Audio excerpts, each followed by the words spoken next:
because I'm waiting to give everybody a chance to get back. I'm looking to see if I can find this other recording.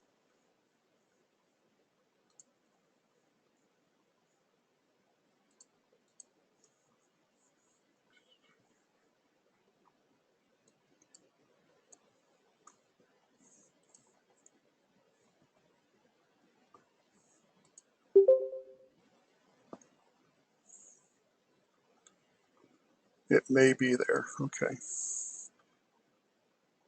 For those of you that are coming back, sorry, I'm actually in central Texas, and we evidently have some bad weather coming through here, and I lost power. That's where we all went to.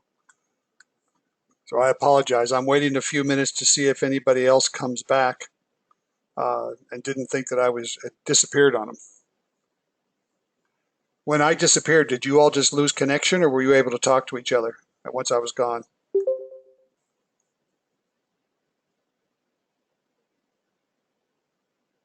We were able to talk to each other for a bit, and then it kicked us out. Yeah, I think that's what I was wondering. Uh, like I said, we'll give them a few minutes. We've got time to finish the program. If for some, as I was saying, I'm recording again. I think it saved the first part of the recording as a temp file, and if it did, I'll be able to upload. You may see two of them instead of one. If for some reason I cannot recover the lost file, I will have the university load up the week 1 lecture from my previous class, so you at least have the material. It may be different, but because none of us are the same every time. I apologize. Normally that doesn't happen here. I'm not sure what went on. So we'll give it a minute or two more, and then I'll go ahead and finish the discussion. My guess is they probably thought we were done for the night, but all right, we'll go ahead and get started. And if I see more people come on, I'll explain again. So again, I'm sorry for that fallacy. I think we finished last time. We were talking about the roles of senior management and the importance of the fact that the senior managers have to take ownership for the strategic process for their responsive areas. As I was said in one of the earlier slides, the difference in strategic planning versus operational planning. Sir? Yes, hello? Are you there? Yes, sir. Do you have any slides showing? Oh, okay. Do you have any slides? Yeah, hold on. Let me kick it in again. Let me know when you see them. Yes, sir. Okay, thanks for letting me know. So typically, one of the major differences in strategic planning versus operational planning is that we are involved in both the development of a strategic plan, and then you must then implement that plan. So, okay, come on, machine. It's having hiccups with the power outage, probably. Let me get you back. There we go.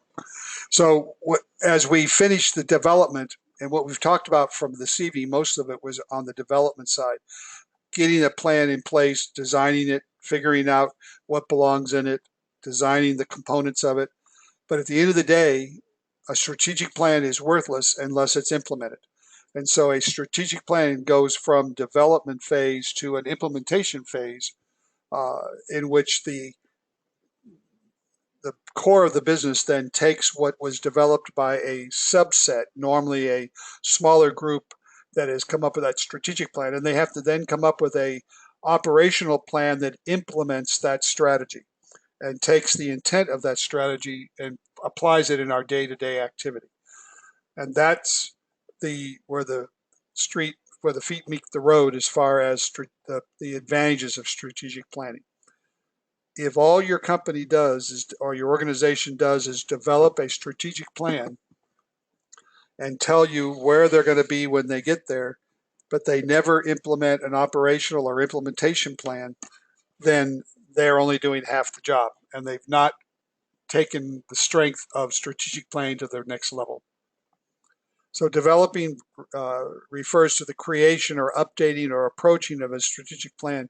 So development type activities include identifying and documenting the entire strategic planning process and steps.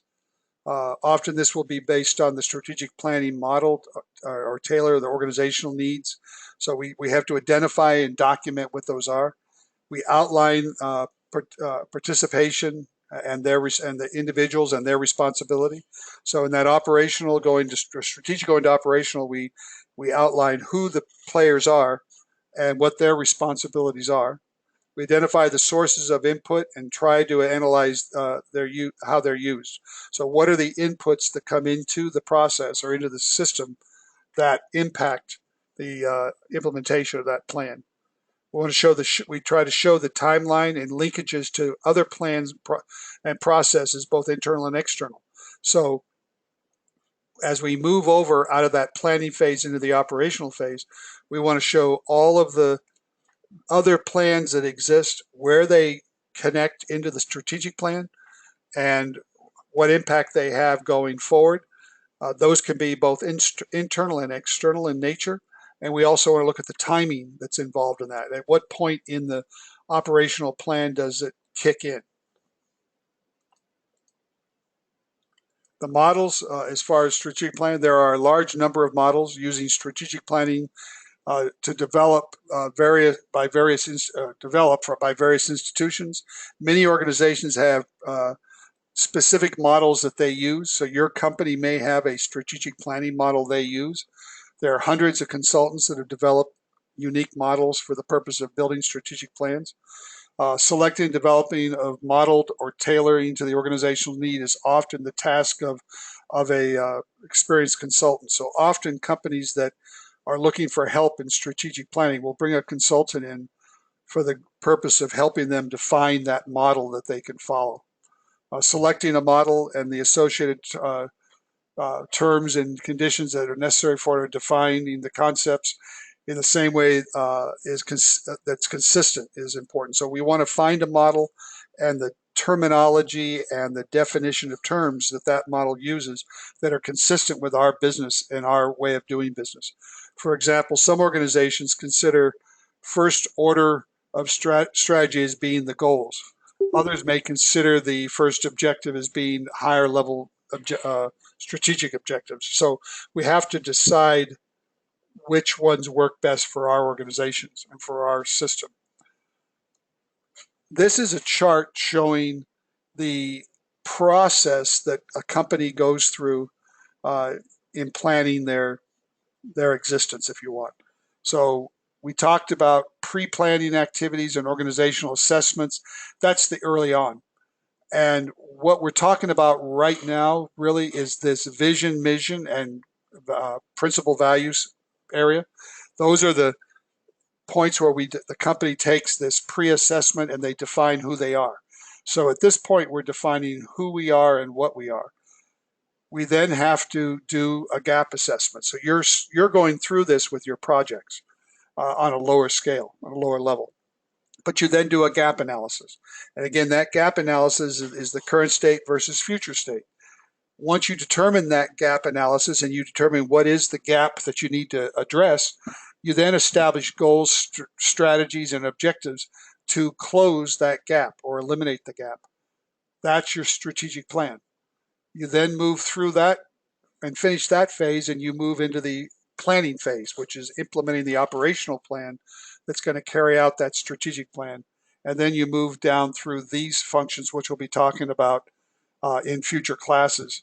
And these are tools that are used to tweak, modify, and implement this planning phase. So this is the process you go through. And over the next 5 weeks, we'll be talking about different segments of this process map, and you'll see it again. Here's just another way of showing some of that, of what you saw there in that drawing. Here we're looking at just a generic strategic planning model. So often companies will develop this kind of a model to express what they're doing and the process they're following to develop their strategic plan and their operational plan. And so you normally move down this paragraph, this pyramid, And what they're defining over here is just what each of these layers accomplish. But in the vision statement, that's going to be the senior executives deciding on the vision for the company and defining that future state and in the implementation of where they want to be when they get there. And then they move through these various phases. I'm not going to take the time to read each and every one of these right now, but you can come back and look at this in detail. The grayed area is what we think of as the strategic planning segment. The white area is the action planning, implementation of the strategic plan. And you're getting guidance principles throughout, and you're using measurements to measure all these phases. And so down the right-hand side, you'll see what is an objective, what is a goal, what's a mission. That's what these define over here. So this is a model just to show you what companies often develop and how they develop their strategic intent. And this is a balanced scorecard approach to the similar type thing. And all I'm showing here is different ways that companies will show how their process operates. We talk about there's many models that people can follow. This is a balanced scorecard approach to a model as far as how they investigate and develop their strategic plan. And then this right here is the way you would often see it expressed in a project document. So what this chart's showing us is a institutionalized strategic planning example where we show what steps we're going through to develop the project, that we're showing the timing, and we're showing the executives and the departments that are responsible for these sections. So this is just an example of a way you might express it in a diagram form as far as in a strategic plan. You might see this the way in your company when they're showing how they're developing it. So again, it's just another example of a model. It's going to show the planning assumptions and changes that are as far as when they're being made. It's going to show when and where there are significant changes is going to occur in the mission. So for example, you say conducting environmental scan, developing planning guidance. These are all the activities that are taking part during this timeline. And these are the groups within the company that are responsible for those. There are significant changes in operational environments, such as changes in leadership. So you might see this redone if all of a sudden you have a new CEO come in and they want to put their own tweak on how they're going to think about it.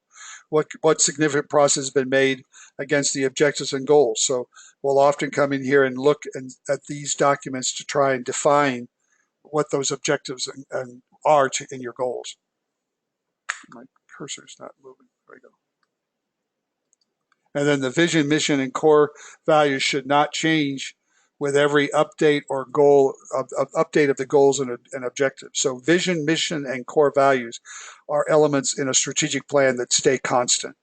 You may see an update in goals and objectives, but you normally don't see a change in vision and mission or core values on a regular basis. That's usually something that happens in a significant event, such as a major leadership change or at the beginning of a strategic cycle.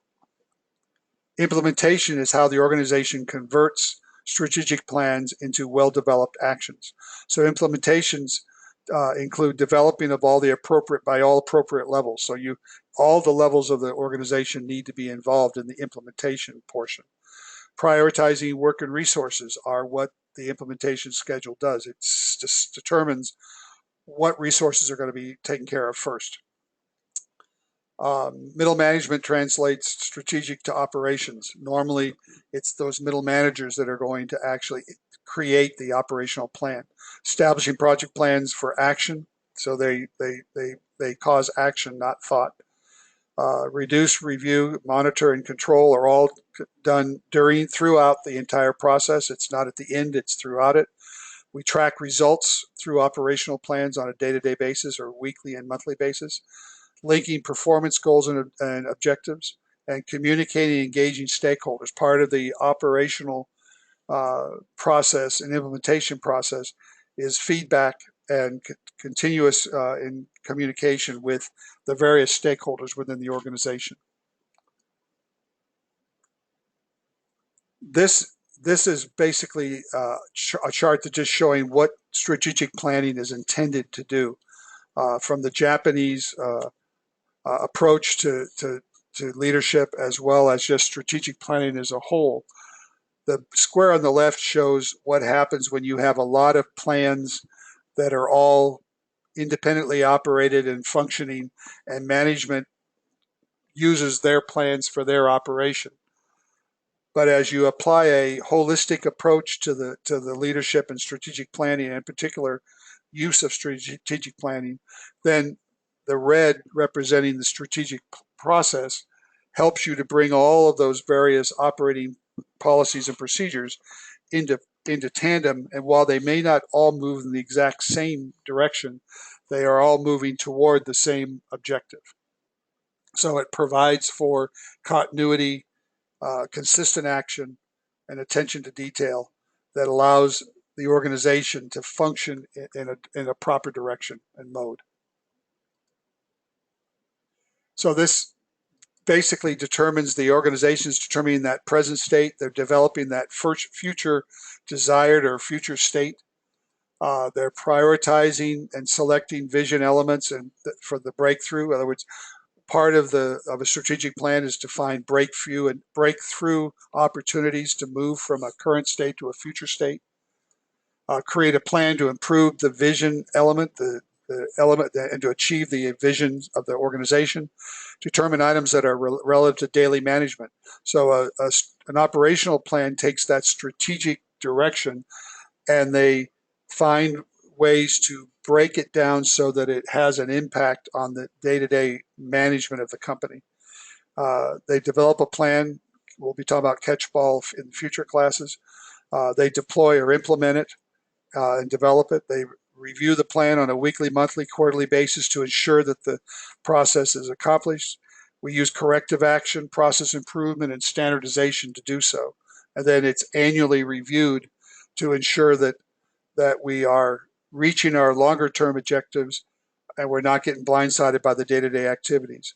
And then we improve the planning process by creating the next year's plan or cycle. And then this is talking about lower and higher maturity levels of planning processes. So this table, again, I'm not going to take you through every single word. I wanted to bring it to your attention so you can look at it. But on the left-hand side, we're talking about what are the characteristics that you normally see in a company that's got a low level of maturity when it comes to strategic planning.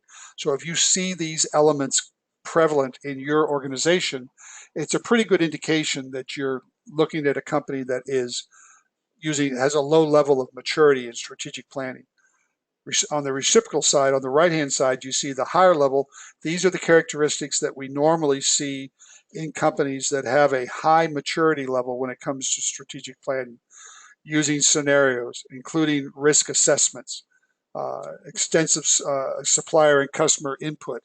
So these are characteristics that we would expect to see in a company that's achieving well. So what I would recommend, and that's why I wasn't going to spend a lot of time on reading each and every one of these bullets, I would encourage you to come back at your leisure and look at this list and evaluate your current company and use it to evaluate the company that you're working with your MVP to get a handle on whether and how effectively they're engaged in strategic planning. These can help you as an observer then to work with your own employer. If you see their tendencies toward the left-hand side, then you can work with your own employer to help to educate them on the importance of moving toward the right-hand side and where some of these left-hand indications are things that might need to be worked upon and changed. Okay. So that covers the material that we had for this evening. And again, I'm sorry for the power outage. I have been recording this one. Hopefully I'll be able to recover the first one, which was the majority of the class. If for some reason I can't, I will upload to the classroom the same lecture from the previous class, so you at least have that material. Hopefully I'll be able to get both. If you see two of them, it's because I was able to retrieve the first one, and I had to put the two up simultaneously. For this week, you've got discussion questions. I believe there's 2 this week, and you're required to respond to your peers in their threads. So remember that responding to a peer in your thread does not count as a peer response. You have to answer your questions, and then you also have to post in a fellow student's question.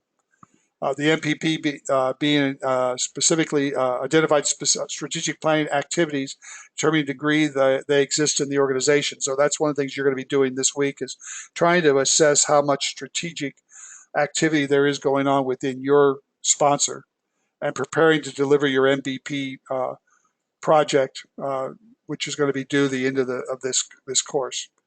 We'll be doing lesson 2, obviously next week, conducting pre-planning and strategic planning conditional discussions about the state of assessment.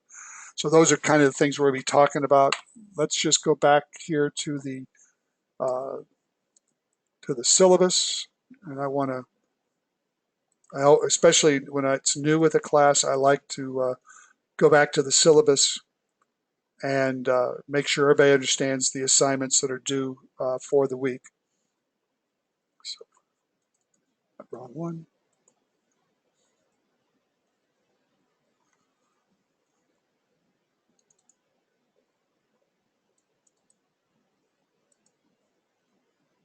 Okay. All right, I guess it's not here. Let me go to the here. Well, I'm going there. Does anybody have any questions that they'd like to ask based on the conversation?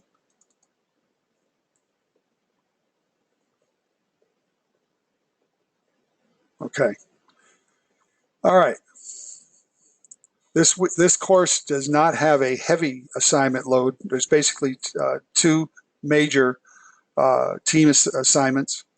So you're not going to be buried, and that's intentional because we want to give you time to work on this part of it, because these slides are critical to your long-term success within your project.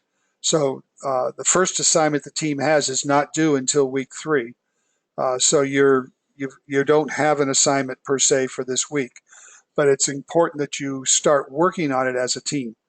And so these first 7 slides are PowerPoint slides that you need to present or develop using the template that's provided in the classrooms.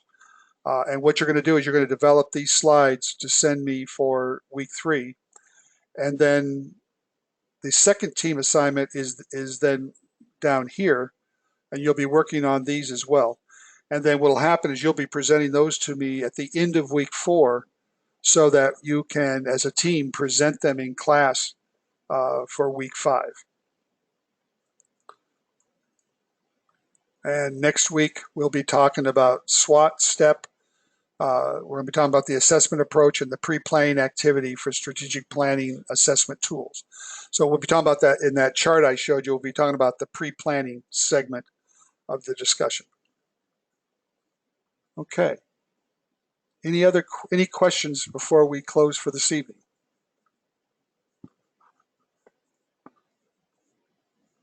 Did I lose any? Sir, sir, I have a question in regards to the To the what? academic agreements. Okay. It's closed already, or I'm just wondering if it's gonna be open again for those of us who might not have completed it. The 3 questions. Okay, let me look here and see. All right, you're talking about in the, let's see. Let's go to the, Coursework and yeah, let me convert it to student. Change view. I'm looking at it from your perspective so I can see it. All right. This one right here? yes, sir. Okay, what I can do is, yeah, they wanted that done before class. What I'll do is I'll go into that as soon as we secure tonight, and I'll open that up until the end of the week. Is that the only one Thank you, sir. was that the only one you weren't able to get into? I think that's the only, yeah, the others are all just reading. All right, Yes, sir. so what I'll do is I'll go in and I'll make the due date on that Monday of next week. So you have all this week to get it done. All right? Thank you, sir. Okay, anyone else? Okay, again, I apologize for the technical problem. Hopefully that won't happen again. And hopefully I'll be able to recover that recording. Those of you that are on the teams and your members didn't get back into the classroom, would you, if you're talking with them, would you please make them aware of the issue? I'll put a note in the classroom explaining, especially with the gentleman that's got the hearing limitation. If I can't recover that lecture, I'll make sure I get the other one in there so that they can get that transcribed for him. All right. Anyone else have anything else they want to say? Otherwise, we'll end for this evening, and I'll look forward to seeing you in classroom and seeing you live next Wednesday. And I'll try to recover this recording. Good night. Good night. Night. Night, sir. Good night. Thank you.